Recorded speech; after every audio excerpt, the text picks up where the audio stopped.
La Barge de Jabba, un site de tournage convoité.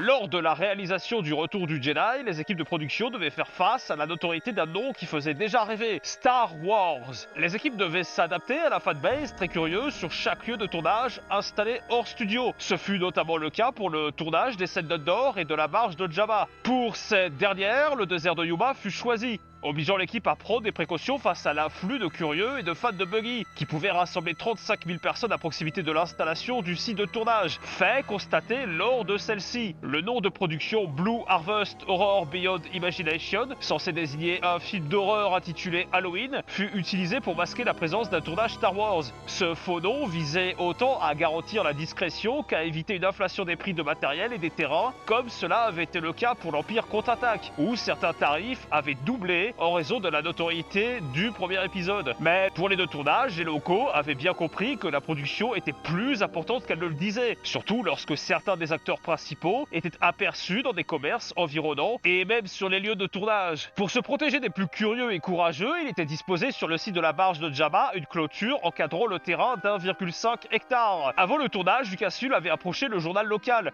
le Yuma Daily Sun, ayant déjà fait la publicité non désirée des événements. Un accord a été passé entre les deux parties. Si le journal cessait d'écrire qu'un tournage Star Wars avait lieu dans le coin, il lui serait réservé l'accès exclusif au site et des photos de l'intérieur lui seraient autorisées. Bien que le secret ne pût être total au moment du tournage, le faux nom de production, la clôture surveillée par une équipe de sécurité privée, ainsi que l'entente avec le journal local, a permis de contenir l'information et limiter les regards trop indiscrets. Pour les moins crédules, ils ont pu approcher, en ayant conscience de la nature du site, comprenant la Barge de Jabba, deux esquifs et la fosse du Sarlacc. Les rumeurs et l'aperçu de certains acteurs emblématiques ont partiellement rattrapé les équipes, et ne pouvant plus nier la vérité flagrante, certains acteurs se sont prêtés au jeu des autographes. Une fois le décor démonté, les fans ont investi les lieux à la recherche de vestiges comme des morceaux du Sarlacc en mousse, des parties de la barge en bois ou encore des chutes de sa voile. Et concernant le faux nom Blue Harvest, il a été multiples sources d'inspiration. Premièrement sur le site, les équipes essuyant parfois quelques tempêtes de sable, les prises ne pouvaient être réalisées. Alors, pour lutter contre l'ennui, il a été imaginé un faux scénario pour ce film d'horreur, impliquant Carrie Fisher, endormie dans sa caravane et qui serait attaquée, elle et d'autres occupants d'autres caravanes, par des buggy hantés. Et George Lucas envisageait fortement de le tourner, ayant tout à disposition et le tournage de films d'horreur en 2 jours étant monnaie courante à l'époque. Autre source d'inspiration, le nom Blue Harvest aura plus tard été donné comme nom à une série de comics Star Wars,